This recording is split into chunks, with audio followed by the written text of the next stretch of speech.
ओम शांति। आप सभी तीव्र पुरुषार्थियों को, बाप समान आत्माओं को सारे विश्व के कल्याण की जिम्मेवारी और साथ ही सर्व आत्माओं को मुक्ति, जीवन मुक्ति देने के सतत पुरुषार्थ में लगे हुए श्रेष्ठ आत्माओं को नववर्ष की हार्दिक शुभकामनाएं। नववर्ष में प्रथम बार हम सब मिल रहे हैं। हम सभी ब्राह्मणों के लिए हर नया साल श्रेष्ठ पुरुषार्थ की उमंग लेकर आता है, क्योंकि जनवरी मास हम सब के लिए अव्यक्त मास है। जनवरी मास हम सब के लिए प्यारे ब्रह्मा बाबा के स्मृति का मास है। सभी ब्राह्मण कुलभूषण तो एक मास अव्यक्त मास मनाते हैं, लेकिन ये पूरा वर्ष हम सब के लिए, फॉलो फादर प्रोजेक्ट के सभी भाई बहनों के लिए पूरा वर्ष ही अव्यक्त वर्ष रहा, क्योंकि पूरे वर्ष का ही ये थीम था, सूत्र वाक्य था हम सबका, बाबा होते तो, कि बाबा यदि सामने होते तो कैसे सोचते, कैसे बोलते, कैसे कर्म करते, कैसे चलते, कैसे बैठते। इस पूरे वर्ष हम सब ने सूत्र वाक्य पर कार्य किया है और सब ने बहुत ही गहन सुंदर अनुभूतियां की हैं। बाबा की सुंदर जो यात्रा है बाप समान बनने की, उसमें बहुत सुंदर सुंदर बातों पर चर्चा हुई है। और आज बाबा की जो अंतिम शिक्षा रही, निराकारी, निर्विकारी, निरअहंकारी बनो, उस पर आज हम सब चर्चा करेंगे गहराई से, क्योंकि बाबा ने जो हमें ये सुंदर सीख दी है, वैसी स्थिति बनाना हम सबका लक्ष्य है। बाप समान बनना हम सबका लक्ष्य और प्यारे बाबा की शिक्षाओं को अपने जीवन में लाना हम सबका ध्येय है। तो आज इस सुंदर विषय पर गहराई से प्रकाश हमेशा की तरह हम सबके प्रोजेक्ट गाइड आदरणीय सूर्य भाई जी डालेंगे। आप सबकी ओर से प्रथमतः तो मैं उन्हें नव वर्ष की बधाई दूंगा। राधा जी, आपको नूतन वर्ष की हमारे सभी भाई बहनों की ओर से बहुत बहुत बधाई और साथ ही शुक्रिया कि पूरे वर्ष इस सुंदर फॉलो फादर के जो अलग अलग विषय लिए गए उन पे आपने मार्गदर्शन किया और सभी को आगे बढ़ने में बहुत बहुत प्रोत्साहित किया। तो नव वर्ष की और साथ साथ सभी की ओर से आपको बहुत बहुत शुक्रिया भी।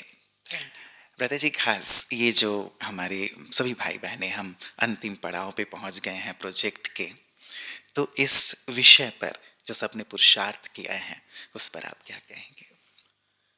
हम सभी के आध्यात्मिक साधनाओं का लक्ष्य हमें मिला संपूर्ण बनना, कर्मातीत होना, और उसको सबसे पहले पूर्ण किया ब्रह्मा बाबा ने और फिर हमें आदेश दिया फॉलो फादर करो। ब्रह्मा बाबा हमारे अलौकिक पिता, उनके कदम कदम को हम फॉलो करें।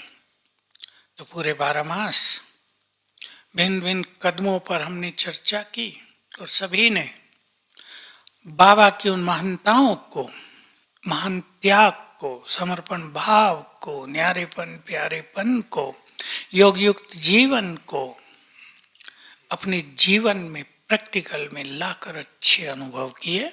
तो कई कदम हम सब और आगे बढ़ गए और अब आखिर में जो संपूर्ण स्थिति के 3 मुख्य चिन्ह है, जिसके बाद कुछ करना शेष नहीं रहता, वो चल रहे हैं कि निराकारी बनना है, संपूर्ण निर्विकारी होना है और निरंकारिता की संपूर्ण स्थिति पर पहुंचना है, अर्थात मैंपन का हर तरह से त्याग हो जाए।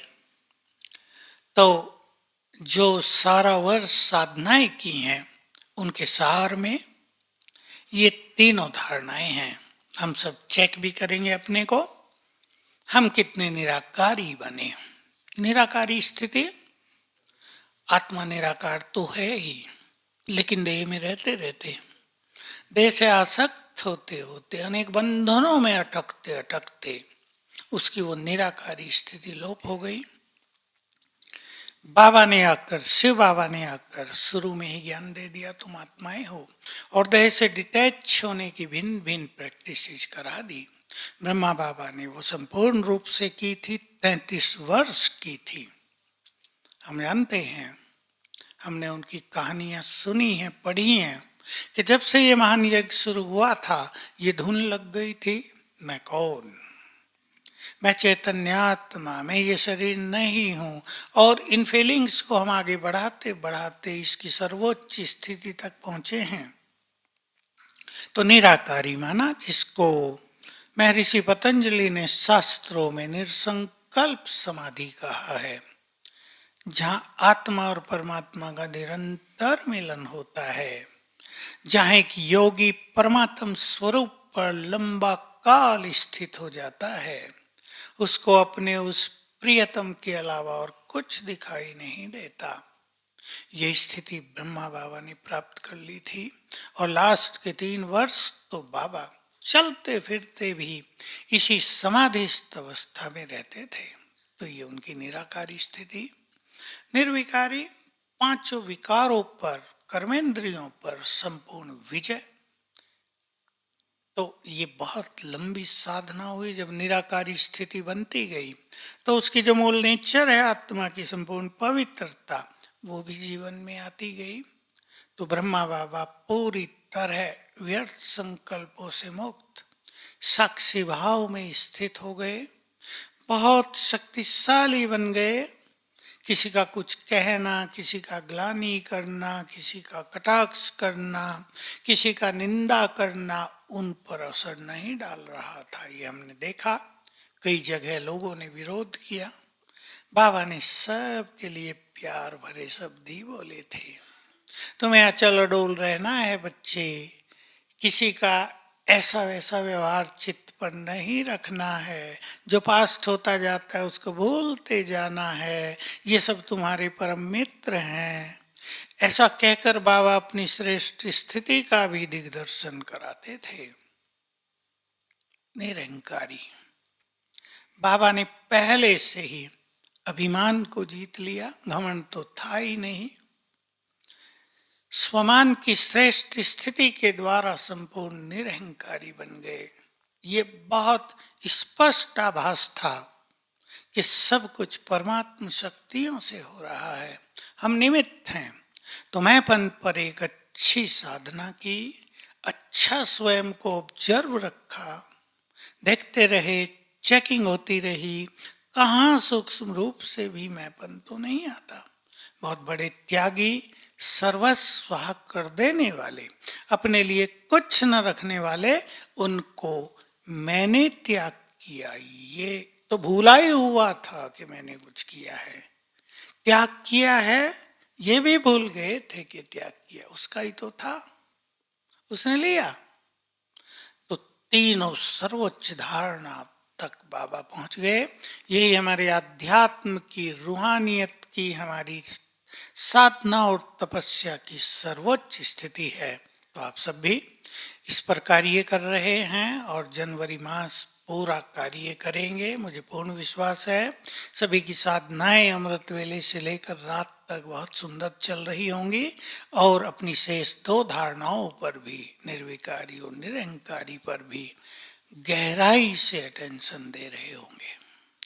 जी भ्राता जी, ये मास ही है जो हमें अव्यक्त स्थिति में रहने के लिए प्रेरित करता है। और जैसा आपने कहा कि सभी ने बहुत गहराई से पूरे वर्ष पुरुषार्थ किया है, तो इस अंतिम स्थिति को भी धारण करना सबके लिए सहज ही होना चाहिए, ऐसा हम मानते हैं। लेकिन प्रश्न की ओर लिए चलता हूँ भ्राता जी। प्रश्न है कि स्वयं महातपस्वी आदिदेव नेक्स्ट टू गॉड ब्रह्मा बाबा को इस अवस्था को पाने में 33 वर्ष लग गए, हमारा क्या होगा? हमारा और अच्छा होगा। खास समय की बात लगा। बाबा ने सार दे दिया हमें। शुरू में केवल इतना ही ज्ञान था कि मैं आत्मा हूं, आत्मा के बारे में भी जो ज्ञान हमें अब है वो तब नहीं था, तो थोड़ी थोड़ी प्रैक्टिस थी।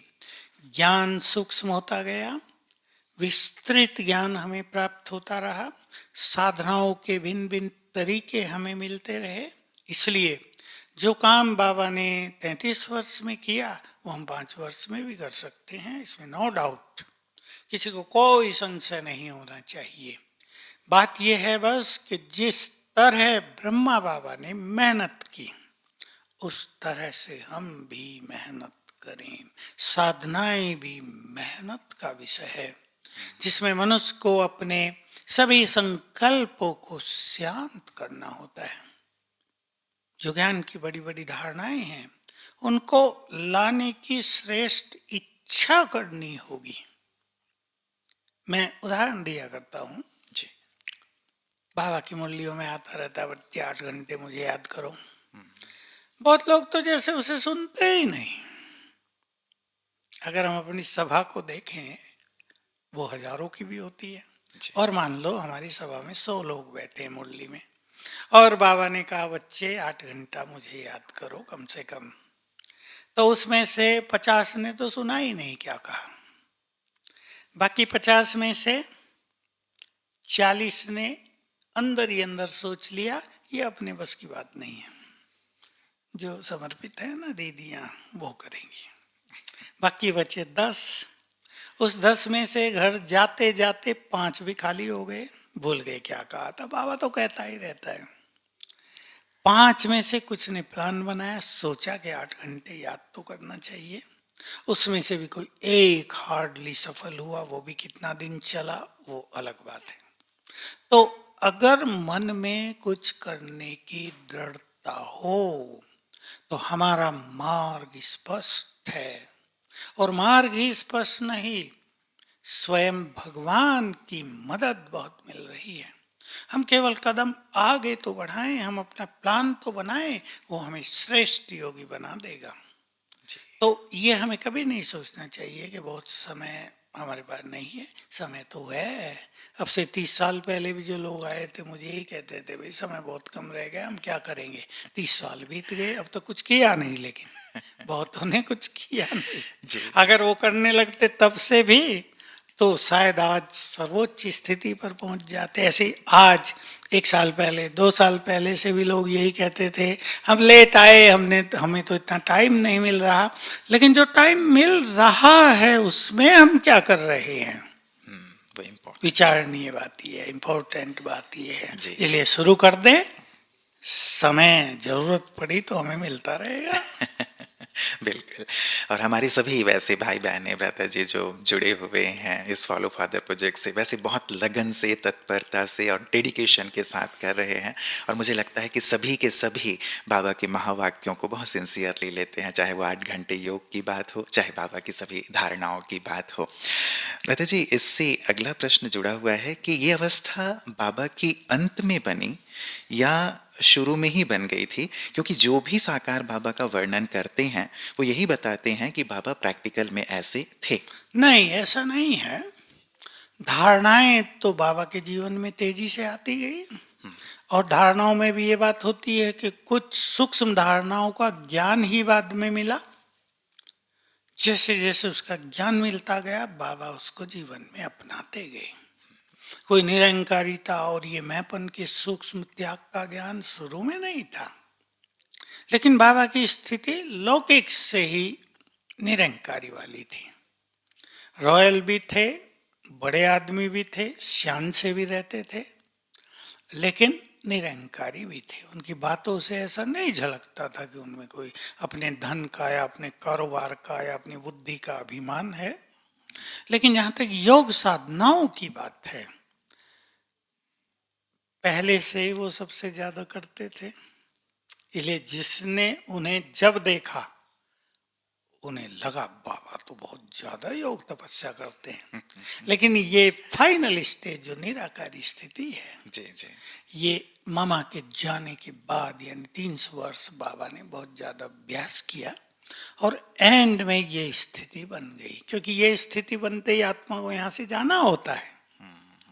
निराकारी हुए, संपूर्ण पवित्र हो गए, तो पवित्र आत्मा पवित्र शरीर में नहीं रह सकती, उसको जाना ही होता है। जी जी जी। बाबा साकार मुरली में इस बात को हमेशा कहते हैं।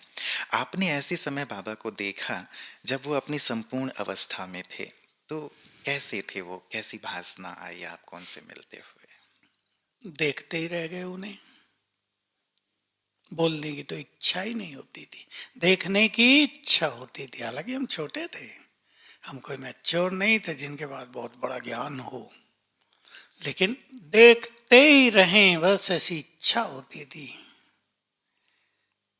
बाबा से बात करने की इच्छा भी नहीं, क्योंकि बाबा खुद ही डीप साइलेंस में थे, तो औरों को बात करने की ज्यादा इच्छा नहीं होती थी। तो बाबा के चेहरे पर संपूर्ण रूहानियत, बहुत ज्यादा तेज। और एक बात मैं सुनाया करता हूँ कि बाबा जब क्लास में आते थे ना, पहले गेट पे खड़े होते थे कुछ क्षणों के लिए, सब पर दृष्टि डालते थे, ऐसा लगता था पूरी सभा में करंट फैल गया। ये अनुभव मुझे याद रहता है। तो बाबा में संपूर्ण रूहानियत, नैन बिल्कुल स्थिर, जैसे निरंतर वो किसी अलौकिक चीज को देख रहे हों, वो यहाँ नहीं है, ऐसी अनुभूति। हालांकि हमें ज्यादा पता नहीं था इन चीजों का, पर लगता था कुछ है तो सही, और थोड़ा थोड़ा तो सुनते ही थे मुरलियों में, साकार में। तो एक संपूर्ण स्वरूप ये बाबा का देखने में आया था। जी जी जी। बहुत परम सौभाग्यशाली हैं आप, और आपके साथ उस समय जो भी आत्माएं थीं जो साकार में बाबा को इस रूप में देख पाए, ऐसी अनुभूति अब अव्यक्त में हम कैसे करें, क्योंकि वो तो अब याद करने वाले दिन हो गए हमारे लिए। क्या वो संभव अब है? तो अव्यक्त वाले दिन भी याद करने वाले ही हो गए, हम और आगे बढ़ गए। अब अगर हम सारा दिन किसी न किसी तरह से किसी साधना में लगे रहें, ऐसा प्लान बनाएं, ऐसी कोई विधि रख लें, कोई रिमाइंडर रख लें कि हम जुड़े रहें शिव बाबा से, और देवान से न्यारे होने के लिए अशरीरी होने का बहुत अभ्यास करते रहें, तो वो स्थिति बन जाएगी। लेकिन चाहिए बहुत लंबे समय की प्रैक्टिस। और जब लंबे समय की बात बाबा भी करते हैं और हम भी करते हैं, तो हम इसको इस तरह देखेंगे, एक दिन में भी कितना लंबा समय हम उन साधनाओं में रहते हैं, या एक साल में हम कितना लंबा समय साधनाओं में रहे। तो ये लंबा काल स्थिति को निर्मित करता है, क्योंकि हमने 5000 साल में पूरे में ये देवान बढ़ाया है। सतयुग के पहले दिन से ही हम देह में आए, जी तो देह से लगाव तो बढ़ता गया। अब उसे छोड़ने में ये तो नहीं कि हमें ज्ञान हो गया और छूट गया, अच्छी साधनाओं की जरूरत है। तो कहते जी, एक बात बाबा कहते हैं कि निराकारी स्थिति, जितना इसका अभ्यास होगा उतने ही निर्विकारी और निरहंकारी बनते जाएंगे।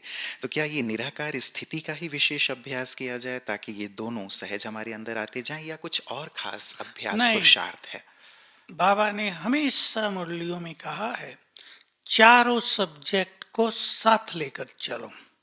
उसमें धारणाओं में योग तो निराकारी स्थिति से जुड़ गया, लेकिन धारणाओं में संतुष्टता, सरलता, शुभ चिंतक, आत्मिक प्रेम, मुख से हम कैसा बोलते हैं, नम्रता, रहमदिल, अहिंसक वृत्ति, सत्यता, इन सब धारणाओं पे भी हमें ध्यान अवश्य देना है। नहीं तो क्या होता है, प्योरिटी तो बढ़ती गई। मान लो कोई प्योरिटी पे ध्यान दे रहा, उसको तो बढ़ा लिया, लेकिन कहीं कहीं गुस्सा भी कर लिया, ये भी हो जाएगा। और क्रोध होने से, क्रोध अगर थोड़ा भी हो गया, तो उस स्थिति को निर्विकारी स्थिति नहीं माना जाएगा। खान पान में कहीं आसक्तियां भी रह गई, दिखाई दी, इसलिए हर चीज पे ध्यान देना परम आवश्यक है। कम से कम हम अपनी 16 सुंदर धारणाओं की लिस्ट बना लें। हमने इसमें भी दी हैं बहुत सारी, जी जी जी। पूरा साल जो प्रोजेक्ट चला, लेकिन अपने अपने ढंग से जो श्रेष्ठ हमारी धारणाएं हैं, जैसे साक्षी भाव है, न्यारापन प्यारापन है, उपराम वृत्ति है, अनासक्त वृत्ति है, त्याग और सादगी है, मीठे बोल हैं, वरदानी बोल हैं। ये सब हमारे पास एक लिस्ट होनी चाहिए। एक साथ भी सबको लेकर चला जा सकता है, और अगर किसी को किसी विशेष बात की विशेष जरूरत है तो उस पर विशेष फोकस करें। जैसे सेवा है, अब सेवा तो सभी कर रहे हैं, लेकिन उसमें स्वार्थ आ जाता है, उसमें मान शान नाम हो ये इच्छाएं हो जाती हैं, उसमें कहीं टकराव हो जाता है। तो सेवा तो कर ली, रिजल्ट भी आ गई, लेकिन हमारे अंदर ये कमजोरियां रह गई। निष्काम भाव से सेवा करना भी संपूर्ण प्योरिटी में जुड़ेगा, निरहंकारिता में जुड़ेगा। नहीं तो मैंपन आ गया तो कहीं ना कहीं सूक्ष्म रूप से अहंकार का ही ये अंश दिखाई देगा। तो हमें योग के साथ, निराकारी स्थिति का अभ्यास करने के साथ धारणाओं पर, प्योरिटी से रिलेटेड भी और अहंकार से रिलेटेड भी बहुत ध्यान देना होगा। जी जी, मतलब एक ऐसी सूची बना लें और उसे हम अपने ध्यान में रखें ताकि वो भी हमारे जीवन में आते चलें। ब्रह्मा बाबा ने जो ये अंतिम शिक्षा दी, तो किस भाव से बाबा ने ये तीनों शब्द उच्चारे? अभी भाव तो बाबा ही जान सकता है, लेकिन शिव बाबा ने ये ब्रह्मा बाबा की अंतिम स्थिति को जैसे सार रूप में हम सबको कह दिया। और शब्द यही थे, बच्चे निराकारी बनो, निर्विकारी बनो, निरंकारी बनो। क्योंकि ये बाबा ब्रह्मा की अंतिम स्थिति बड़ी नेचुरल हो गई थी। निर्विकारिता की जो डेफिनेशन है वो बहुत गहन भी है और विशाल भी है। तो बाबा ने हम सबको भी ऐसा बनना है, एक लक्ष्य दे दिया था हमें। जी जी जी, एक चीज जो हम लोग लगातार पुरुषार्थ में कर रहे हैं ब्रदर जी, अगला प्रश्न है कि बाबा होते तो इस चीज को हम लोग किस रूप में और गहराई से अपने सामने लाएं। ये एक सुंदर सा सभी के सामने एक सूत्र वाक्य रखा गया था कि सोचते बाबा ऐसे, बोलते ऐसे, करते ऐसे, हमें भी वैसे ही फॉलो करना है। इसको और कैसे गहराई में लेकर चले? परिवेश बदल चुका है। बाबा आजकल अगर होते, साकार में हैं, तो वो भी हम सबको देखते हैं पहले से भी ज्यादा, तो अति आनंदित होते हमें देख के। वाह मेरे बच्चे वाह, क्या जोरदार काम कर रहे हैं। और विशेषकर तीव्र पुरुषार्थी ग्रुप को देखकर तो बाबा को लगता था ये बच्चे मेरी सारी श्रेष्ठ इच्छाओं को पूर्ण करने वाले हैं। तो सब अपने अपने सिर पे बाबा का हाथ अनुभव कर लें अभी। बाबा प्यार का हाथ घुमाते हम सबके ऊपर। सुंदर प्रोजेक्ट भी लिया है और सभी गहन तपस्या में भी लगे हुए हैं। तो बाबा का जो सोचना वो बहुत विशाल हो गया था, बहुत बेहद का हो गया था। और वो इस तरह सोचते कि जो सारी दुनिया दिखती आंखों से अब ये नहीं रहेगी। वो ये भी सोचते जो ये नई नई तरह की माया आ गई है, इसको भी तुम्हें जीतना है, जैसे इलेक्ट्रॉनिक्स की माया। वो ये भी हमें बताते कि जो संसार में विकारों की आंधी चली हुई है, इससे भी तुम कैसे सेफ रहो। और यहाँ होते वो तो ऐसे ही होते जैसे यहाँ नहीं हैं। बोलते तो सभी को बहुत उमंग उत्साह दिलाते। वाह वाह तो बच्चों को करते, क्योंकि वो बाप भी है और सुप्रीम टीचर भी है, दोनों रूप से वो सबको बहुत एनकरेज करते थे। लेकिन तब तो बच्चे बहुत थोड़े थे और बहुत ज़्यादा हाईली एजुकेटेड लोग भी ज़्यादा नहीं थे, थोड़े थे तो जरूर, पर थोड़े थे, साधारण ज़्यादा थे। आज तो हमारे ऑर्गेनाइजेशन में हाईली एजुकेटेड लोग हैं और फील्ड में जो क्वालिफाइड हैं वो लोग हैं। तो बाबा निश्चित रूप से इस संगठन को देखकर बहुत प्रसन्न होते, लेकिन सबको सिखाते कि इन सब सेवाओं में रहते हुए योग युक्त कैसे बनो। जी जी जी, ब्रदर जी एक चीज़ बाबा हमें ये भी सिखाते, और बाबा जिस प्रकार से इन चीज़ों को अपने जीवन में, जैसे आज आपने कहा कि आज होते तो आज हम मोबाइल यूज़ करते हैं, आज हम धन यूज़ करते हैं, लेकिन सुना है कि बाबा तो धन को छूते भी नहीं थे। तो मोबाइल को भी क्या छूते या धन का इस प्रकार उपयोग मुझे करते? लगता है बाबा मोबाइल को फोन करने के लिए छूते, बाकी नो कनेक्शन। जी जी, सेवा अर्थ। सेवार्थ केवल। और नो डाउट बाबा ये बात कह गए थे, विज्ञान के ऐसे साधन आएंगे जो स्थापना के कार्य में बहुत यूज होंगे। तो ये बुरी चीजें नहीं है एक्चुअली। ये जो साधन विज्ञान ने हमें दिए, मैं तो इसे कहता हूँ ये वरदान है। आज हम कोई मैसेज सारे संसार में कितना जल्दी भेज देते हैं। जी जी। आज हम क्लासेस करा रहे, अभी भी करा रहे, तो कितने लोग हमें एक साथ सुन सकते हैं। कहीं भी कोई प्रोग्राम होता है तो कितने हजार लोग एक साथ जुड़ जाते हैं। तो ये साइंस के वरदान है, इनमें कोई बुराई नहीं है। विज्ञान तो हमारा गुड फ्रेंड है, बस ये मनुष्य के ऊपर है कि वो इनका यूज कैसे करता है। जैसे हम छोटा सा उदाहरण दिया करते हैं ना, भाई चाकू है अच्छा सा, उससे हम सब्जियां भी काट रहे, घर में यूज भी हो रहा, और किसी की नसें काट कर उसको नष्ट भी किया जा सकता है। मतलब इसका उपयोग कैसे किया कैसे जा रहा है। अव्यक्त बाप दादा भी इसीलिए विज्ञान के जो साधन हैं उनके लिए भी कहते हैं, और जो इसके इन्वेंशन करने वाले हैं उनको भी बहुत धन्यवाद करते हैं। बिल्कुल। पता जी, क्या अशरीरी अवस्था या देह से न्यारेपन को ही निराकारी अवस्था कहा जाता है, या फिर बीज रूप अवस्था ही निराकारी अवस्था है? ये सब चीजें एक दूसरे से जुड़ी हुई हैं। अशरीरीपन हमारा एक अभ्यास है। अभ्यास करते हुए जब हम बीज रूप में शिव बाबा के साथ स्थित होते हैं, तो इन सब साधनाओं से आत्मा शरीर की कर्मेंद्रियों से पूरी तरह डिटैच होती जाती है। एक तरह से वो कर्मेंद्रिय जीत बनती जाती है, नेचुरल रूप से। जीतना नहीं पड़ता, एक नेचुरल विजय रहती है, उनके प्रभाव से मुक्त रहती है आत्मा, और फिर स्वराज्य अधिकारी और साक्षी भाव में स्थित होती जाती है। तो ये दोनों हैं हमारी साधनाएं, अशरीरीपन और बीज रूप, और उसका जो रिजल्ट है वह है निराकारी स्थिति। एक है स्थिति, दूसरा है उसका अभ्यास। जैसे एक है हमारा भोजन खाना, और दूसरा पच के उससे शक्तियां मिलना, या पहले ही स्वरूप में हमारा पेट भर जाता है, वो परिणाम है। तो ये अभ्यास करते करते जो हमारी स्थिति बनेगी वो निराकारी, हमें चारों ओर आत्माएं दिखाई देंगी। ऊपर देखेंगे तो शिव बाबा के अलावा कुछ नहीं दिखाई देगा, और नीचे आत्माएं दिखाई देंगी। और स्वयं को देखेंगे तो सहज, जैसे मैं इस देह को लेकर चल रही हूँ आत्मा, ऐसी अनुभूति होती रहेगी। जी जी जी, मतलब बहुत ही एक दूसरे से कनेक्टेड भी हैं, और एक बहुत ही गहरी स्थिति की भी बात है।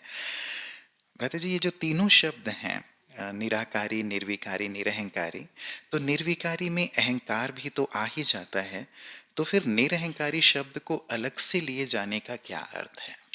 देखिए, ये जो अभिमान शब्द है, इसको कई रूप से डिफाइन किया जा सकता है।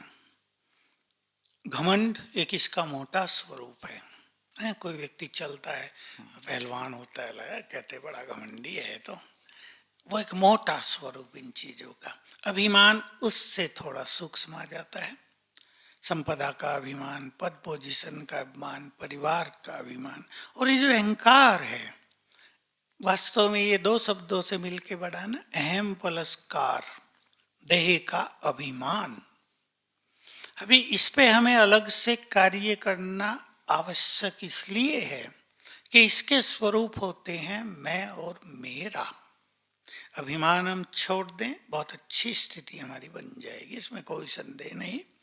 लेकिन अहंकार के जो स्वरूप हैं मैं और मेरा, सूक्ष्म जिनके कारण संकल्प चलते हैं, उन पर अगर हमारा ध्यान नहीं है तो हम कहीं ना कहीं अभिमान हमें अपने अंदर दिखाई देगा।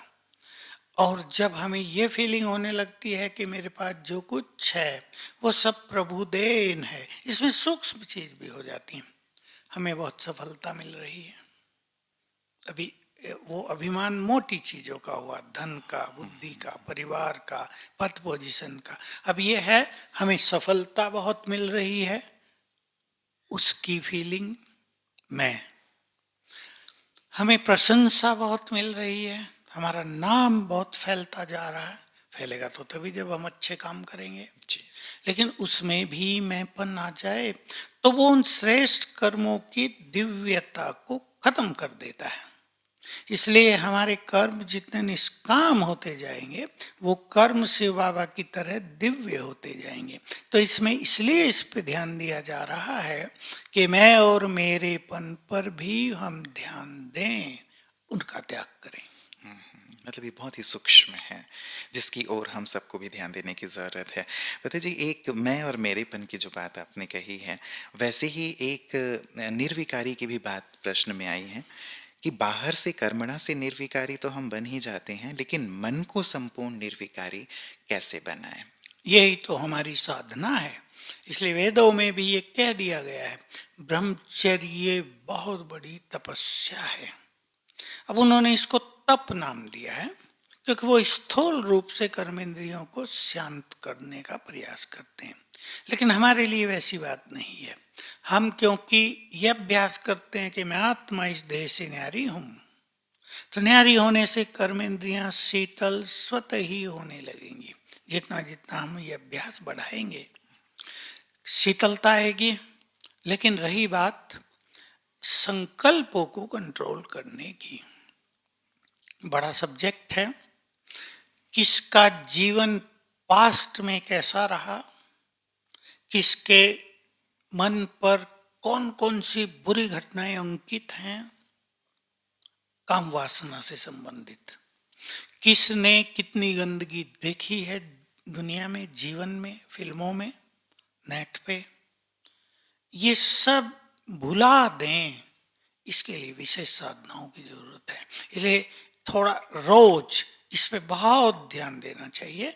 जैसे हमारी दृष्टि देह पर जाती है, हम कोई गंदे लोगों के एक्शन देखते हैं, उससे हमें भी अपना पास्ट याद आ सकता है, जिनका ऐसा पास्ट रहा। तो इसके लिए 5 स्वरूपों की साधना, इसमें दोनों चीज चाहिए, ज्ञान का बल और अशरीरीपन का अभ्यास। ज्ञान बहुत विशाल हमें मिला है, हम पवित्र देवता थे, उसकी बार बार स्मृति, वो अपना पवित्र स्वरूप सामने लाना। परम धाम में थे तो हम कितने पवित्र थे, और बाबा हमें पावन करने आया है, उसकी हम संतान हैं, वो हमें पावन किरणें दे रहा है रोज। ये साधना, लेकिन ज्ञान का बल बहुत आवश्यक है ताकि किसी भी व्यर्थ संकल्प को हम जल्दी हटा सके। वो जबरदस्ती नहीं, ज्ञान के द्वारा। मान लो कोई बुरी फीलिंग्स हमें हो रही है, या रात को हमें बुरे स्वप्न हो गए। अब वो हो जाते हैं किसी को भी साधनाओं में, एक आयु के अनुसार भी कुछ समय स्वप्नों पर जीत पाने में लगता अवश्य है। कोई कहे कि हमने ज्ञान योग का मार्ग प्रारंभ कर दिया, हमें 5 साल हो गए, 10 साल हो गए, हम हमारे स्वप्न भी सतो प्रधान हो जाने चाहिए, हो जाएंगे। लेकिन अगर हम बहुत अच्छी साधना कर रहे होंगे तो अभी स्वप्नों में कुछ गलत स्वप्न हमने देख लिए, अब हम सवेरे उठे तो हमारा मन उदास है, वो पूर्ण रूप से हमारे मानस पटल पर छाया हुआ है जो सीन स्वप्न में हो गया। अब इसको हम ज्ञान के बल से समाप्त करेंगे। कैसे? भाई तमो प्रधान दुनिया है, शरीर भी तमो प्रधान है, कुछ थोड़ा बहुत होता है, डोंट माइंड, भूलो इसे। जब तक हम संपूर्ण पावन बने, हम बहुत अच्छे तपस्वी बने, ये होता रहेगा, कोई बात नहीं। जल्दी उसको भुला के फ्रेश दिनचर्या को प्रारंभ करें। बहुतों में क्या होगा, एक बार कुछ हो गया सारा दिन उदास रहेंगे, खुशी गुम रहेगी, चेहरे की रौनक समाप्त हो जाएगी, किसी की 2-3 दिन भी रहेगी। लेकिन ज्ञान के बल से हम जल्दी से जल्दी उसे समाप्त कर दें। इसलिए ज्ञान का बल भी चाहिए, योग का बल भी चाहिए, और भिन्न भिन्न तरह के व्यर्थ संकल्प मनुष्य को सताते हैं, उसको कैसे हम रिप्लेस करें, कौन से संकल्पों का प्रयोग करें उस टाइम, ये हमारे पास एक ज्ञान का बहुत अच्छा खजाना होना चाहिए। उनको यूज करते हुए हम व्यर्थ से मुक्त होंगे। मतलब बहुत अच्छी अटेंशन की और बहुत तपस्या की, साधना की आवश्यकता है। कई बार बताइए जी, हम ज्ञान में आ गए, ज्ञान में आने के बाद भी चलिए, ये तो एक स्वप्न की बात थी, रात को सोए उसकी बात थी, लेकिन कई बार जागृत अवस्था में कुछ ऊपर नीचे चीज़ें हो जाती हैं, तो यहाँ पे जो मन की एक निर्विकार स्थिति बनाने की बात होती है या ऊंच स्थिति की, उसके लिए फिर एक दिल शिकस्त का भाव आ जाता है। हाँ, आना भी बड़ा नेचुरल है, क्योंकि लक्ष्य बहुत सुंदर है ना। अब उसमें जरा भी व्यवधान पड़ा तो मनुष्य को लगेगा भाई तो गड़बड़ हो गई। कईयों को लगेगा शिव बाबा क्या कहेगा, हमसे नाराज हो गया होगा, उसकी दृष्टि हमसे हट जाएगी। किसी को लगेगा कि हम तो मंजिल में चढ़ते चढ़ते रुक गए हैं, किसी को लगेगा पीछे पायदान पर आ गए हैं हम तो निराशा होगी। क्योंकि जब लक्ष्य महान होता है तो छोटी सी भी चीज भारी अवश्य लगती है और लगनी चाहिए। ये गुड रियलाइजेशन है, तभी एक साधक उन चीजों से मुक्त हो सकेगा। तो उसमें आत्मिक दृष्टि, जो कुछ इन आंखों से दिखता है वो नहीं रहेगा। और ये जो हमारी प्योरिटी की यात्रा है, ये एक लंबी यात्रा है, इसके बारे में भी हमें बहुत क्लियर होना चाहिए कि ऐसा नहीं कुछ आएगा ही नहीं, आएगा, अट्रैक्शन भी होगा, कुछ बुरे संकल्प भी चल सकते हैं। वो हो सकता है हमारी ओर से ना हो, दूसरों की ओर से हो। कोई हमें गंदी दृष्टि से देख रहा हो, कोई हमारे बारे में बहुत बुरे बुरे विचार कर रहा हो, कोई हमारी ओर ज्यादा अट्रैक्ट हो रहा हो, उसका प्रभाव भी हम पर उसका आएगा। प्रभाव पड़ेगा। लेकिन यदि हम बहुत अच्छे साधक होंगे, यदि हम स्वमानधारी होंगे, यदि हमने अपने ओरा को, प्रभा मंडल को बहुत श्रेष्ठ और पावरफुल बनाया होगा, तब उनका प्रभाव हम पे नहीं, हमारा प्रभाव उन पर पड़ेगा। इसलिए बाबा ने सूक्ष्म बात कही, और वो ये है कि अगर तुम्हारी ओर भी किसी की बुरी दृष्टि जाती है, उसके जिम्मेदार भी तुम हो, क्योंकि कहीं ना कहीं निगेटिव वाइब्रेशंस दूसरों को टच कर रहे हैं। जी जी जी, तो इस गहराई से भी अपने पुरुषार्थ को हमें देखना श्रेष्ठ करना है। जी ब्रदर जी, इस बार हमने चार्ट में भी एक पॉइंट ली है और बाबा इसके लिए कहते हैं कि मनसा में निराकारी, वाचा में निरहंकारी और कर्मणा में निर्विकारी बनो। तो इसे हम कैसे एक साथ लेकर के चलें? बाबा ने ये तीनों ही सीख हमें दी है, तीनों के लिए, मनसा वाचा कर्मणा। एक्चुअली ये हमारी सर्वश्रेष्ठ धारणाएं हैं।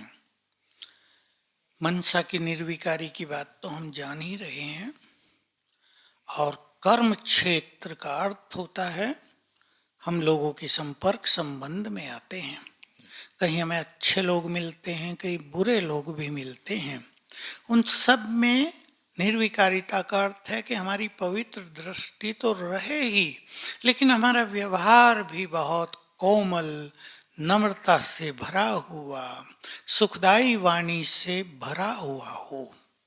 ये संपूर्ण प्योरिटी मानी जाती है। तो कर्मणा का अर्थ केवल अपने कर्म से नहीं, लेकिन हम कर्म क्षेत्र पर जहाँ भी रहते हैं हमारे वाइब्रेशंस बहुत सुंदर हों। ऐसे ना हो हम कर्म में उलझ गए हों और हमारे चेहरे पर चिंताएं या टेंशन दिखाई देती हो, ये भी निर्विकारी स्थिति नहीं है। तो हम, वही बात मैं फिर रिपीट करूंगा, इसके लिए ज्ञान की साधना भी लंबे काल की होनी चाहिए, इसकी बहुत जरूरत है। तो ये मनसा वाचा कर्मणा में तीनों स्थिति हमारी बनी रहेंगी। जी जी। एक प्रश्न है ब्रता जी कि क्या समाज में रहते हुए ये स्थिति, जिन तीनों की हम बात कह रहे हैं, वो बनाई जा सकती है? अपनी स्थिति बनाने के लिए बाबा ने तो अपना परिवार, अपना कारोबार सब छोड़ दिया था, तब वो संपूर्ण बने। हम समाज में रहते, गृहस्थ व्यवहार में रहते, अपनी ऐसी स्थिति कैसे बनाए? हाँ, ये प्रश्न तो बड़ा ही प्रैक्टिकल है। लोग सोचते ही हैं कि ब्रह्मा बाबा तो मुक्त हो गए थे, फिर न पैसे को देखा, न लौकिक कारोबार की तरफ कोई बात ही नहीं थी, सब छोड़ आए थे। लेकिन यज्ञ तो बाबा के सामने बहुत बड़ा था। पहले घर में 4-5 लोग रहते थे, अब परिवार में 380 थे। उनमें बच्चे भी थे, उनको संभालना था। देखो, बच्चों को संभालना, जानती हैं माताएं, किसी को 2 बच्चे हों नाक में दम रखते हैं आजकल, और बाबा के पास तो कम से कम 150 बच्चे थे, छोटे छोटे, कोई 5 साल का, कोई 3 साल के भी थे, कोई 8 साल का, कोई 10-12 साल के, और जो बड़े भी थे वो भी 15-16 साल तक। बाकी थोड़े से ही बड़े थे जिनको मैच्योर कहा जाए। तो अलौकिक गृहस्थी तो बाबा को भी थी, ऐसा तो नहीं कह सकते कि वो संपूर्ण रूप से सन्यासी बनकर गुफा में बैठे थे। लेकिन ज्ञान और योग का इतना ज्यादा नशा था कि ये सब कारोबार करते हुए भी आत्मा डिटैच रह पाई। देखो, बेगरी पार्ट से भी यज्ञ गुजरा, सबको खिलाने पिलाने की चिंता भी तो ब्रह्मा बाबा को रही होगी। वो मनुष्य थे, ऐसे तो नहीं ना वो भगवान थे।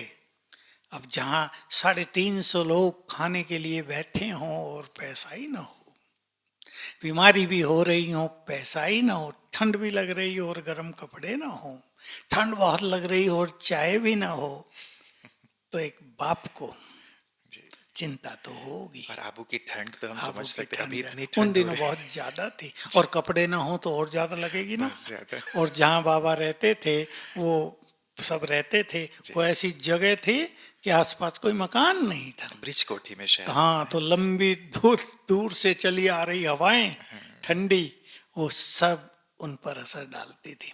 तो सब कुछ फेस करना पड़ा। लेकिन जो साधनाओं की बात है, जैसे शिव बाबा पर संपूर्ण भरोसा और विजय हमारी ही होगी, और जो समय चल रहा था उसकी सूक्ष्मता को पहचानना, किसी बाबा के पास जरूर कोई प्लान है अपना कार्य आगे बढ़ाने का, उसको हम समझ रहे हो या न समझ रहे हो, पर वो किसी ना किसी तरह से आत्माओं की परीक्षा लेके उन्हें मजबूत कर रहा है, हर चीज को सहने के लिए तैयार कर रहा है।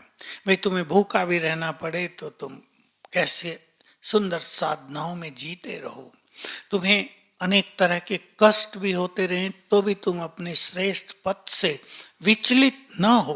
तो बाबा उनको स्ट्रांग बना रहा था, तो बाबा को भी ये सब करना पड़ा, ऐसा नहीं। और जब बाबा संपूर्ण हुए, जो मैं कह रहा था 3-3.5 साल मामा के जाने के बाद, तब तो सारा कार्य ही बाबा को देखना पड़ता था, नहीं तो मामा सब संभालते थे ना। फिर विश्व किशोर दादा भी चले गए, वो सारा, वो मैनेजर थे, सारा खरीदारी सब संभालना, भाई ये जो काम था यज्ञ का सारा वो करते थे, बाबा निश्चिंत थे। लेकिन उनके बाद तो बाबा को ही सब देखना पड़ा। तो ऐसे समय में बाबा डिटैच रहे, ऐसे समय में उपराम रहकर वो योग युक्त हो गए, क्योंकि जैसा हम जानते हैं, बाबा तो पहले ही जानते थे कि अगर स्थिति योग युक्त होगी तो सब कुछ ठीक होता रहेगा। ये सारी युक्त बात हम तो बाद में जाने, बाबा तो पहले से ही जानते थे। जी। इसलिए योग युक्त होने पर बहुत ध्यान दिया, तो सब चीजें सहज पार होती गई। बच्चों में भी ताकत आ गई, सब में सहन करने की, शिकायत नहीं हो रही थी। नहीं तो शिकायत होती है ना, बाबा आप हमें कहाँ ले आए, आपने तो ये कहा था वो कहा था, यहाँ तो हम भूखे, ठंड में हम तो मर जाएंगे, हमें अपने घर जाने दो, सब बातें हो सकती है ना। लेकिन वो भी संतुष्ट हुए। तो ये बाबा के योग के वाइब्रेशंस का इफेक्ट था। बिल्कुल, 150 बच्चे चूचा ना करें, ये तो हाँ, बहुत बड़ा मैजिक बहुत बड़ी बात थी। ना तो उन्हें इतनी सारी चीजें चाहिए। लोग जब फॉलो फादर की बात सोचते हैं ब्रदर जी, तो ये बाहर की ये मोटी मोटी चीजें देखते हैं। मुझे लगता है बाबा की जो सूक्ष्म धारणाएं थी उन पर गहराई से हम सबको विचार अगर करना उन चाहिए। पे विचार करें तो जो गृहस्थ में रहने वालों के प्रश्न होते हैं ना, जी, सबका समाधान हो जाए। बिल्कुल बिल्कुल। प्रति अगला प्रश्न है कि आत्मा की प्रैक्टिस बार बार करने पर भी यह रियलाइजेशन नहीं हो पाता कि मैं बिंदु हूँ। जब तक योग करते हैं तब तक अच्छी रियलाइजेशन रहती है, पर कर्म में आने पर यह अवस्था पूरी नहीं बन पाती, देह का भान आ जाता है। देखिए, ये तो एक ऐसी चीज है जो हमें भिन्न भिन्न तरह की साधनाओं के बाद ही डीप रियलाइजेशन होगा। अगर हमने योग तो कर लिया सवेरे और फिर हम व्यर्थ में आ गए, बाह्य मुखी हो गए और फिर कर्म में इस तरह तल्लीन हो गए कि बाकी सब भूल गए, तो देहभान आ ही जाएगा। इसलिए जिसको सर्वश्रेष्ठ योगी बनना हो, 2 तरीके हैं, हमने सब ये वर्णन कर दिए हैं। या तो मन बुद्धि का टाइम टेबल बनाओ आवरली, या कर्म योग की एक सुंदर प्लानिंग करो। भाई इस कर्म में ये अभ्यास, इस कर्म में ये अभ्यास, इस कर्म में ये अभ्यास। तो जब सारा दिन कुछ ना कुछ अभ्यास चलता रहेगा, तब धीरे धीरे आत्मा देहभान से मुक्त होती जाएगी। जी जी। और ये जब पावर ऑफ विजुअलाइजेशन क्लियर होती क्लियर जाएगी। होगी। कई बार व्यक्ति शुरुआत करता है जी, कई बार लोग ये भी कहते हैं कि हम करते हैं लेकिन वो फीलिंग नहीं होती, करते हैं बहुत मेहनत करनी पड़ती है, करते हैं वो अनुभूति नहीं आती, तो वो फिर छूट जाता है क्योंकि उसमें टेस्ट नहीं आ रहा होता। इसका कारण यही होता है कि किसके संस्कार कैसे हैं, किसका पिछला जन्म कैसा बीता है, किसमें आध्यात्मिकता के बीज कितने स्ट्रांग हैं, प्योरिटी की ओर कितना आकर्षण है, इस जीवन में कुछ अलौकिक चीज की या नहीं की है। पाप और पुण्यों का भी खेल है। कई लोगों ने पाप ज्यादा कर लिए इस जीवन में, तो उनकी बुद्धि स्थिर होती नहीं, पाप उनको ठहराव में आने ही नहीं देते। तो ये सब चीजें भी काउंट होती है, इनका भी इफेक्ट रहता है। फिर भी एक प्रैक्टिस से अनुभव न हो, दूसरी प्रैक्टिस ले लें। हमने क्लासेज में यूट्यूब पर 15-20 प्रैक्टिस सबको सिखाई हैं। आप सब चेक कर लें, अपने को ऑब्जर्व कर लें। एक प्रैक्टिस से आपको अनुभव नहीं हो रहा है आत्मा की, दूसरी करें। आत्मा के बारे में भी 8-10 प्रैक्टिस हैं, जिसमें आपको मन लगने लगे, जो आपको सुख देने लगे, उसको कंटिन्यू करेंगे तो अनुभूति होने लगेगी। जी जी। अब बाबा जो निर्विकार स्थिति कहते हैं, तो वह निर्विकारी स्थिति को प्राप्त करने के लिए अपने अंदर के सूक्ष्म विकारों को कैसे पहचाने। कई बार ब्रदर जी कोई सिचुएशन आती है, हम सोचते हैं कि मैं बहुत अच्छा हूँ, मेरी स्थिति बहुत अच्छी है, सब चीज़ें ठीक ठीक लगती हैं, लेकिन कोई ट्रिगर पॉइंट आते ही कुछ अंदर से निकल आता है। ये कैसे पता चले अंदर निकलना जरूरी है, क्योंकि संपूर्ण प्योरिफिकेशन होना ही है। निकल गया ये अच्छी बात है, निकले तो हमें पता चल जाए ये बात निकली, ये बहुत अच्छी बात है। अगर पता चलता है तो ये अच्छी बुद्धि का प्रतीक है। वो तो को पता ही नहीं चलेगा, पता चल गया, फिर उसको स्वमान के द्वारा, 5 स्वरूपों के अभ्यास के द्वारा, कुछ ज्ञान चिंतन के द्वारा, कुछ मूल्यों से मिली हुई शिक्षाओं के द्वारा हम ठीक करें। पता जी अव्यक्त मास चल रहा है, प्रश्न इससे मैं आगे कुछ मिले जुले प्रश्न है, इसीलिए अव्यक्त मास पे आ रहा हूँ। इस अव्यक्त मास पे लगातार आप लंबे समय से पुरुषार्थ करते आ रहे हैं, विशेष विशेष पुरुषार्थ आपने किए होंगे, तो क्या क्या आपने किए और इस अव्यक्त मास में आप क्या प्लान लेकर चल? देखिए, पहले एक बहुत अच्छा अभ्यास होता था जो बाबा कराया करते थे कि सब कुछ छोड़कर घर जाना है। तो प्रैक्टिकल जब अभ्यास करते थे ना, देह भी छोड़ दिया और मैं आत्मा अपने निराकारी स्वरूप को धारण करके जा रही हूं अपने घर, और वहां बैठ गई तो डीप साइलेंस की अनुभूति होने लगती थी। तो शुरू के बहुत सालों में, क्योंकि तब यज्ञ छोटा था, हमारी सेवाएं बहुत कम थी, बाहर से आने वालों की संख्या भी कम थी, इसलिए हमारे लिए मौन रखना और कई तरह के एकांत का समय निकालना ये इजी होता था, जो अब इजी नहीं है। लेकिन तब हमने दिल भर के साधना की। मैं आज भी सोच रहा था कि बाबा ने ऐसे मौके दिए कि जी भर के साधनाएं कर ली, बुद्धि को एकाग्र करने की साधना जी भर के कर ली, और एक बहुत सुंदर स्थिति प्राप्त हुई। फिर कर्म योग चलता रहा लंबा समय। और ये चीज़ें ऐसी होती हैं कि धीरे धीरे जब हम लंबा समय अभ्यास करते हैं तो कुछ चीज़ें नेचुरल हो जाती हैं। आत्मिक दृष्टि रखना, चलते फिरते शरीरी हो जाना, अच्छे स्वमान। अब स्वमान को अभ्यास करते तो मुझे 50 साल हो ही गए, 51 साल पूरे हो गए, 1 साल लगा होगा उनको समझने में। तो वो चीज़ें बहुत नेचुरल हो गई, और अब याद करते ही वो स्वरूप बनने लगता है, उसकी अनुभूति होने लगती है। तो अब सवेरे का भी बहुत सुंदर बीत रहा है, इवनिंग टाइम भी बहुत सुंदर बीत रहा है, चलते फिरते भी कई अभ्यास, 5 स्वरूपों के अभ्यास भी अच्छे चल रहे हैं, और विशेषकर निराकारी स्थिति और फरिश्ता स्वरूप जो मुझे ज़्यादा अट्रैक्ट कर रहा है आजकल। और मैं औरा के बीच में हूँ, प्रभामंडल के बीच में, निराकार स्वरूप में भी और फरिश्ते स्वरूप में भी। ये अभ्यास भी बहुत अच्छे चल रहे हैं, और कुछ सुंदर संकल्प मन को अति आनंदित भी करते हैं। जैसे आज सवेरे मैं उठा, जी। मुझे थोड़ी देर तो हो गई थी, मतलब ठंड तो थी आज भी बहुत ज़्यादा, तो मैं थोड़ा और सो गया, तो 3:40 पे उठा। अब मुझे 4 बजे यहाँ आना है, लेकिन उठते ही पता नहीं क्यों मन ऐसा आनंदित हुआ। हालांकि देर हो गई थी, मेरे हिसाब से देर थोड़ी, मुझे 15 मिनट पहले और उठना होता है ताकि मैं आराम से तैयार हो जाऊं। उठते ही संकल्प होने लगे, बाबा हमने ऐसा सोचा भी नहीं था कि हम और आप इस तरह मिलेंगे, और इस संकल्प ने आनंदित कर दिया। और मैं बिफोर टाइम पहुंच गया, मतलब वो कब सब रेडी हो गया, कब सब कुछ ठीक हो गया, ये पता ही नहीं चला। हमने लंबी यात्रा पूरी की, 5000 साल की, कितने शरीर बदले, कितने बार आपने हमें ताज दिया सिर पर, और फिर आप आ गए हमें लेने के लिए, हमें भरपूर करने के लिए। हमने खा पी के सब खर्च कर दिया, कंगाल बन गए पूरे। अब आप फिर से भरपूर करने, इन विचारों ने मन को आनंदित कर दिया। तो ये, क्योंकि मैं ऐसा ही देखता हूँ कि जितने सुंदर विचार होते हैं ना, और ये सब साकार मूल्यों से मिलते हैं मुझे।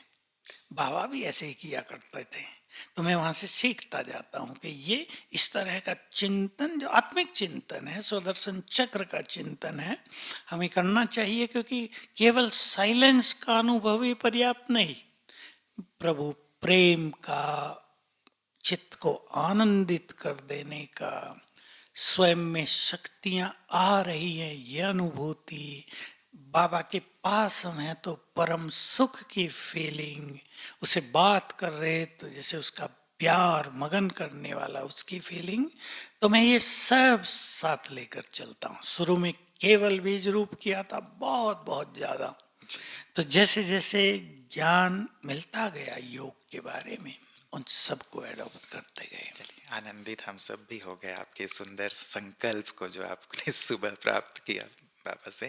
प्रत्यय जी, ये तो एक सुंदर आपकी दिनचर्या, हम सब भी इसे ज़रूर अपने दिनचर्या में शामिल करेंगे। कुछ और खास अव्यक्त मास के लिए हमारे भाई बहनों को आप प्रेरणा देना चाहें? हमें कुछ त्याग भी करना है और कुछ सीखना भी है। तो योग साधना के साथ अपने किसी विशेष संस्कार को या विशेष कमजोरी को भी छोड़ने का दृढ़ संकल्प करें। और मैं ये सबको विश्वास दिलाना चाहता हूँ कि जो आप छोड़ना चाहेंगे वो छूट जाएगा, जो आप बदलना चाहेंगे वो बदल जाएगा, क्योंकि भगवान ने प्लान बना लिया है ना, हमें सहयोग देने का, हमें मदद करने का, हमें प्यार देने का। एक ये चीज करनी है, और अपनी बुद्धि को स्थिर करना है, इसको भी वरदान बना देना पूरे जीवन के लिए। तो ये समय है सवेरे और शाम को बैठकर 5 स्वरूपों का अभ्यास करके फिर परमात्मा स्वरूप पर हम अपनी बुद्धि को कितना समय स्थिर कर सकते हैं, इस अभ्यास को भी बहुत बढ़ाना है। और तीसरी चीज मैं कहूंगा, शिव बाबा मेरा है, ये छोटी बात नहीं है। जो भगवान है वो मेरा मेरा है, तो उसकी सारी संपदा पर अधिकार और स्वयं उस पर भी अधिकार। ये बहुत डीप बात है। इस डीप जो ये बातें हैं, इनको अनुभव में लाते चलना, बढ़ाते चलना, ये भी सब करेंगे। बिल्कुल बिल्कुल। प्रत्यय जी, पूरे वर्ष सभी ने बहुत अच्छा पुरुषार्थ किया है, जो फॉलो फादर ग्रुप से जुड़े हुए, प्रोजेक्ट से जुड़े हुए भाई बहनें हैं, और जो नहीं भी जुड़े तो भी बहुत सारे ऐसे ग्रुप्स हैं जिन्होंने इन चीज़ों को फॉलो किया, तो एक सुंदर लहर रही है, अच्छे से अच्छा पुरुषार्थ किया है। उन सब भाई बहनों के लिए क्या प्रेरणा है? मैं यही कहूँगा, आप सबको पहले तो बहुत बहुत बधाई, क्योंकि जब हमारे कोई प्रोजेक्ट चलते हैं और उसमें हजारों लोग जुड़ते हैं तो पूरे यज्ञ को उसका बल मिलता है। सबके मन में पावरफुल, सुंदर, पवित्र विचार उदय होने लगते हैं। ये काम पूरा वर्ष हुआ है, और अनेक तरह का व्यर्थ भी समाप्त हो जाता है। अनेक तरह के जो कलयुगी वाइब्रेशंस हैं, और विशेष रूप से कोरोना रहा है इस वर्ष, लेकिन मुझे लगता है आप सभी भाई बहनें जो इस फॉलो फादर के अभ्यास में लगे रहे, कोरोना भी करुणा करके आपसे चला गया होगा, निश्चित रूप से दूर चला गया है, आपको इसने कोई कष्ट नहीं दिया होगा। और ये सब हमारे गुड फ्रेंड तो हैं, ये प्रकृति हमारी गुड फ्रेंड बन रही है, तो प्रकृति की ये सब रचना भी हमारी गुड फ्रेंड, हमारी साथी सहयोगी बन जाती है। तो बहुत अच्छा सभी ने जोड़ लगाया है। अब थोड़ा सा समय लास्ट पॉइंट का बचा है, आप सभी और जोड़ लगाएंगे। तो मैं एक बात सोचा करता था, जब से बाबा की बात ये समझ में आई थी, एक दिन मैं देखा व्यक्त बाबा मुरली चला रहे थे और बाप समान बनने की बात कह रहे थे। कहा कि तुम नहीं बनोगे तो और कौन बनेगा। बाबा और किन्हीं बच्चों को थोड़ा ही लाएगा जो इसको बनाएगा, तुम्हें ही बनना है, मुझे भी तुम्हें ही बनाना है। तो मैं सोच रहा था, जितनी शुभ कामना भगवान के मन में है हमारे लिए, साथ में शुभ भावनाओं का बल भी दे रहे हैं, उतनी ही श्रेष्ठ कामना बाप समान बनने की यदि हमारे अंदर भी जागृत हो जाए, दोनों की कामनाएं मिल जाएं, तो कमाल नहीं हो जाएगा। तो आप सब ने इस श्रेष्ठ संकल्प को पावरफुल बनाया है। हम जानते हैं 1 साल में ये प्रोजेक्ट पूरा नहीं होता, लेकिन सुंदर बीज डाल लिए हैं अपने अंदर, एक सुंदर रूपरेखा तैयार कर ली है, और निश्चित रूप से आपने इनमें से कई धारणाओं को अपना ही लिया होगा। कुछ अभ्यास आपके लिए बहुत आकर्षक रुचिकर बन गए होंगे, उन्हें कंटिन्यू रखना, तो निश्चित रूप से बाबा के वरदान से हम उस जैसा बन जाएंगे। जी जी, बहुत बहुत शुक्रिया भ्राता जी, और एक बार पुनः सभी की ओर से आपका बहुत दिल से शुक्रिया। आपने पूरे वर्ष इस प्रोजेक्ट को बहुत ही गहराई से, इनकी बिंदुओं को, कि कौन कौन सी बातें फॉलो फादर के अंतर्गत होनी चाहिए, हमारी भाई बहनें क्या अभ्यास करें, आपने स्वयं उन चीज़ों पर ध्यान दिया, सबका मार्गदर्शन दिया, और साथ ही बाबा की जैसी शुभकामना है, आपकी शुभकामना को भी हम सब ने दिल से अनुभव किया कि आपकी भी ये जो आश है बाबा के साथ साथ हम ज़रूर उसे पूर्ण करेंगे। एक बार पुनः आपका दिल से बहुत बहुत शुक्रिया। प्रोजेक्ट, जैसे भ्राता जी कह रहे थे, 1 वर्ष का नहीं है, ये तो व्यक्तिगत मेरा संकल्प है। आगे जैसे ड्रामा माँ और हमारे बड़े निश्चित करें, जैसे आजकल कई फिल्में भी होती हैं ना, फिल्मों का नाम वही होता है, पार्ट 1, पार्ट 2, पार्ट 3 बनना शुरू हो जाता है, वैसे ही क्यों ना हम फॉलो फादर 2 भी रखें, ताकि जो चीज़ें शेष रह गई हैं, या हमने अब तक जिन बातों को अभ्यास किया 15-15 दिन, कम लगे कि 15 दिन और ज़्यादा होना था, और ज़्यादा होना था, और इन्हें तो जितनी गहराई से, जितनी शिद्दत से हम प्रैक्टिस में लाएं, वो हमारे लिए ही बेहतर होगा। क्यों ना इसे हम और फर्दर आगे बढ़ाएं, क्योंकि बहुत गहराई से इस विषय पर, यही तो हमारे जीवन का ध्येय है, यही बाबा की चाहना है, यही हमारे बड़ों की भी चाहना है। 5 दिसंबर की मुरली आपको याद होगी, बाबा ने कहा था 1 मास सभी को बाप समान बनकर रहना है, बनना ही है। तो 1 मास का बाबा ने वर्क दिया था, चलिए 1 मास में थोड़ा कम रहा हो, इस पूरे जनवरी मास हमारे पास है, फिर से उस होमवर्क को रिवाइज करें। ये तीनों बाबा की जो शिक्षाएं हैं उसे भी हम बहुत गहराई से रिवाइज करें, और पूरे वर्ष पुनः अपने लिए बहुत ठोस प्लानिंग करें कि हम और क्या क्या करें, कैसे बाबा की आशाओं को पूर्ण करें, कैसे गहराई से अपनी तपस्या को बढ़ाते चलें, कैसे ज्ञान के चिंतन में और सूक्ष्मता लाएं, कैसे यहाँ से उपराम रहें, न्यारे रहें, प्यारे रहें। कितनी उन्नत, श्रेष्ठ और जीवन को महान बनाने वाली धारणाएं हैं जो बाबा ने हमें दी हैं। और यथा पिता तथा बच्चे, क्योंकि माता पिता को हम सबको ही तो शो करना है ना। वो कहते हैं ना, देखो ये बच्चा जो है ना, इसकी नाक बिल्कुल इसके बाप जैसी है, या इसकी आंखें बिल्कुल इसकी माँ जैसी है, इसके कान बिल्कुल ऐसे हैं ऐसे हैं। कंपेयर करते हैं पेरेंट्स से। हमारे भी चलन से, चेहरे से, जीवन से, मनसा से, वाचा से, कर्मणा से जब बाबा दिखाई दें, हमारे माता पिता दिखाई दें, तभी तो जीवन सार्थक होगा। और इसीलिए उनके पद चिन्हों पर चलने की परम आवश्यकता है। एक बार पुनः हम सब बहुत गहराई से इसे अंडरलाइन करेंगे कि हम सबको बनना ही है जो बाबा ने कहा है, और ऐसा बन करके सारे विश्व में प्यारे माता पिता को, बाप दादा को प्रत्यक्ष करना है।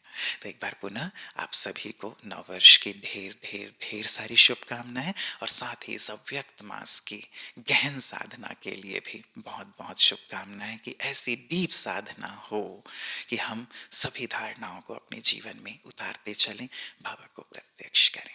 अनंत शुभकामनाओं के साथ चलिए प्यारे बाबा को दिल से शुक्रिया अदा करेंगे, दृढ़ संकल्प करेंगे, बस आपके समान बनना ही